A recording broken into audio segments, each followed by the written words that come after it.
تو سب سے پہلا آپ کا دین کی تبلیغ کرنے کا کام یہ تھا کہ آپ لوگوں کو قال اللہ اور قال رسول اللہ کے الفاظ سے دین سکھاتے تھے۔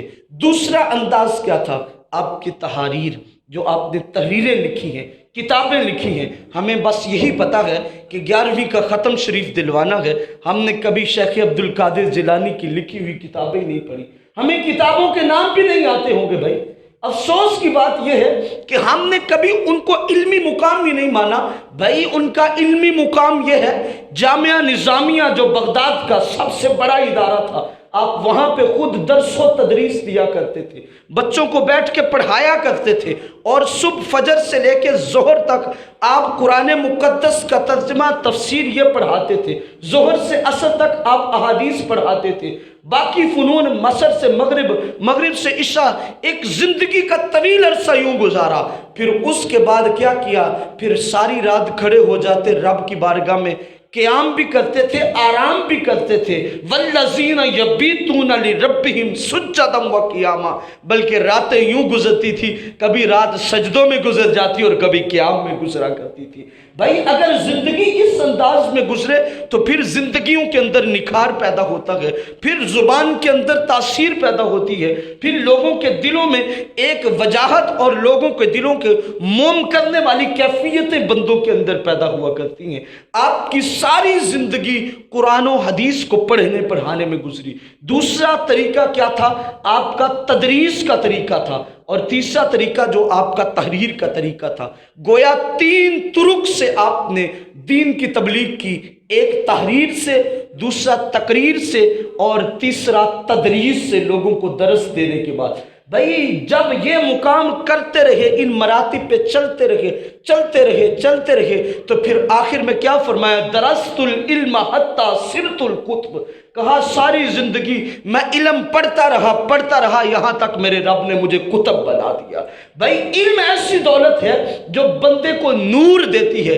العلم نور، علم تو بھائی نور ہے۔ اگر کوئی علم کی جانب آ کے تو دیکھے، علم کی جانب آپ بھی دیکھے، جو بھی پایا علم سے پایا بشر نے، فرشتوں نے بھی وہ پایا نہ پایا۔ فرشتے بھی اس مقام تک کبھی نہیں پہنچ سکتے جس مقام تک میرے رب نے انسان کو پہنچایا ہے۔ وجہ کیا تھی؟ توجہ کیا تھی؟ علم کی کیفیت تھی۔ تو آپ کی ساری زندگی علم سے متصل تھی۔ اور اگر کہا جائے کہ تصوف اور لائن ہے، طریقت اور لائن ہے، شریعت اور لائن ہے، تو یہ ماں سوائے جہالت کے کچھ نہیں ہو سکتا۔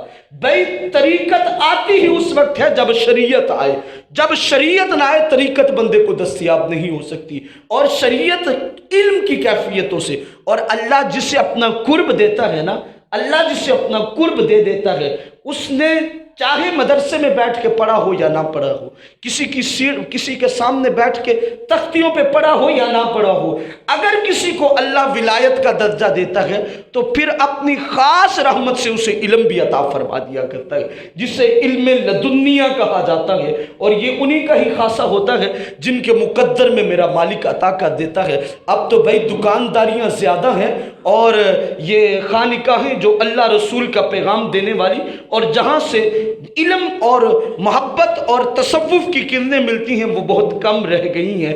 تو ہم بازار سے اگر کوئی چیز خریدنے جائیں تو دکان پہ پھر کے دیکھتے ہیں بھئی کون سی چیز ہے جو بہتر ہے۔ تو جب کسی کامل کو ڈھونڈنا ہو، کسی کے ہاتھ پہ بیعت کرنی ہو، تو پھر سفر کو نہ دیکھیں، پھر طوالت کو نہ دیکھیں، پھر بھی دیکھیں کہ کس بندے کی مجلس میں بیٹھے اللہ رسول کے احکام کی خوشبو آتی ہے، کس کی مجلس میں بیٹھے جہاں پہ شریعت اور طریقت کے دونوں اتصال ملتے ہیں، جس کی مجلس میں بیٹھے تو قال اللہ اور قال رسول اللہ کی صدائیں آتی ہیں۔ بھئی انہی کی مجلسوں میں بیٹھے، انہی کی صحبتوں میں جائیں، انہی کے ہاتھوں میں ہاتھ دیں، تو پھر ہی حقیقت میں بندہ مقام تک پہنچ سکتا ہے اور کچھ بندے کو دستیاب ہو سکتا ہے۔ وگرنہ ماں سوائے ساری زندگی کے ٹکریں مارنے کے اور بندے کے پلے کچھ نہیں آتا۔ تو اس لیے اپنی زندگیوں کا انداز یہ اپنائیں کہ کسی ایرے غیرے کے ہاتھ پہ نہ جا کے بیٹھ جائیں، کسی چرسی بنگی کا ہاتھ نہ پکڑ لے جا کے، جو شوبدہ بازی کرنے والے ہوں اس کے پاس نہ بیٹھ جائیں۔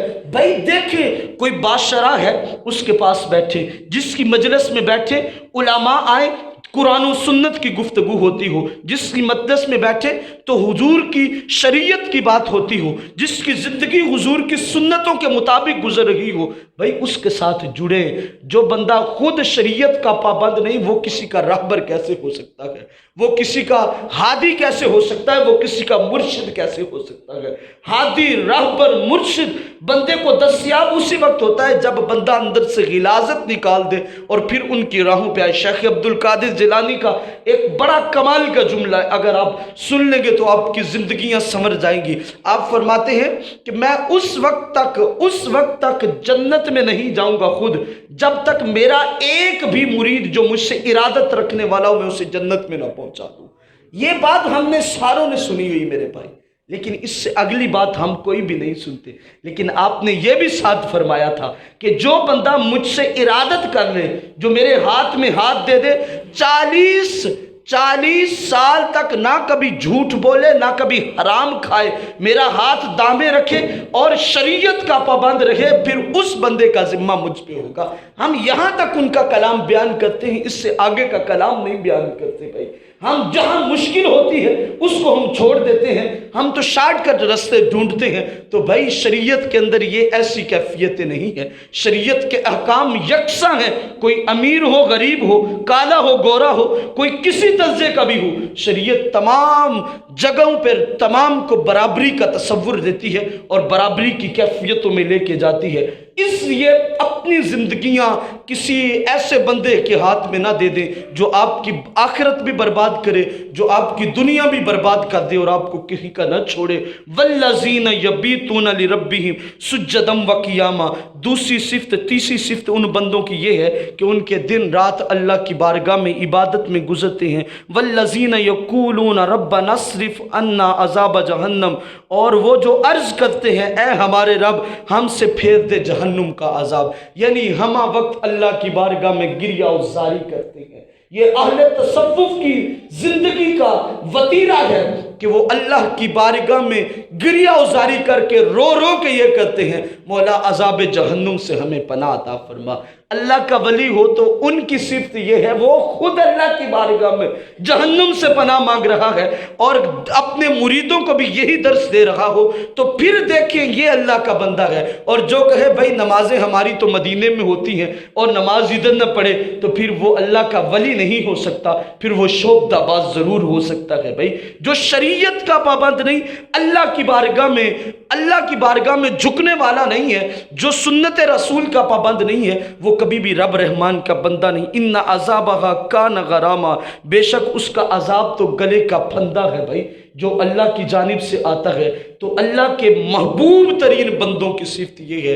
तो हज़रत शेख अब्दुल कादिर जिलानी जब दरस दिया करते थे तो जहन्नुम के अजाब से डराया करते थे।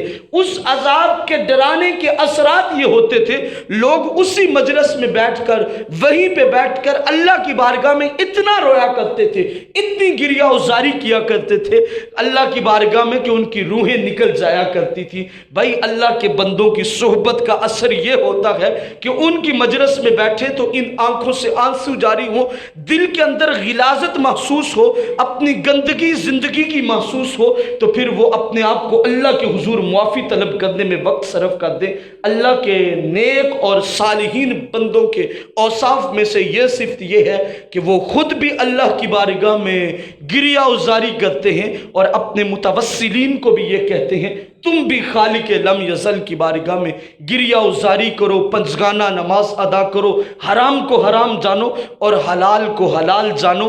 तो फिर ऐसे लोगों की अकीदतें वसूल करने के वो मुत्तफ़िक़ हो सकते हैं, मुतहम्मिल हो सकते हैं, वगरना कोई भी इस काबिल नहीं है कि जो कहे खुद नमाज न पढ़ूँ, दूसरों को भी नमाज का दरस न दूँ और फिर कहे कि मैं बहुत बड़ा पहुँचा हुआ। यकीनन वो पहुँचा हुआ है, लेकिन पहुँचने का ठिकाना जहन्नुम है। खुदा के लिए ऐसे लोगों से बचिए और ऐसे लोगों की हम मोहब्बतों और अकीदतों से बचिए। देखें, बादशाह है, सुन्नत रसूल के मुताबिक ज़िंदगी है, अल्लाह रसूल की बात करने वाला है, अकड़ नहीं है, दिन रात महबूब और उसके रब के तज़किरे करने वाला है। उसकी मजलिस में बैठे तो रब याद आए, ये अल्लाह के महबूब तरीन बंदे हैं। देखें, शेख अब्दुल कादिर जिलानी, सदियाँ गुजर गई, सदियाँ गुजर गई, कोई चिश्ती हो, कादरी हो, सोहरबंदी हो, जिस मर्जी वो सिलसिले से ताल्लुक रखने वाला हो, जब बात उनकी आ जाती है तो सारे ही उनसे अकीदत का इजहार करते हैं,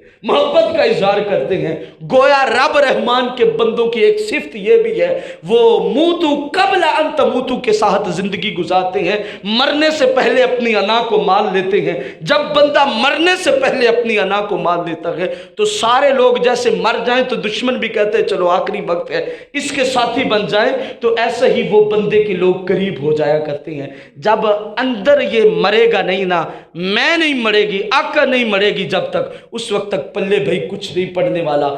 इज्ज की कैफियत को पैदा करें, इनकी सारी की कैफियत को पैदा करें। यही शेख अब्दुल कादिर जिलानी की सीरत और आपके बतलाए हुए तरीके और आपकी तसानीफ का निचोड़ है कि अपनी ज़िंदगी यूं गुजारो जैसे मेरे रब रहमान का हुक्म है।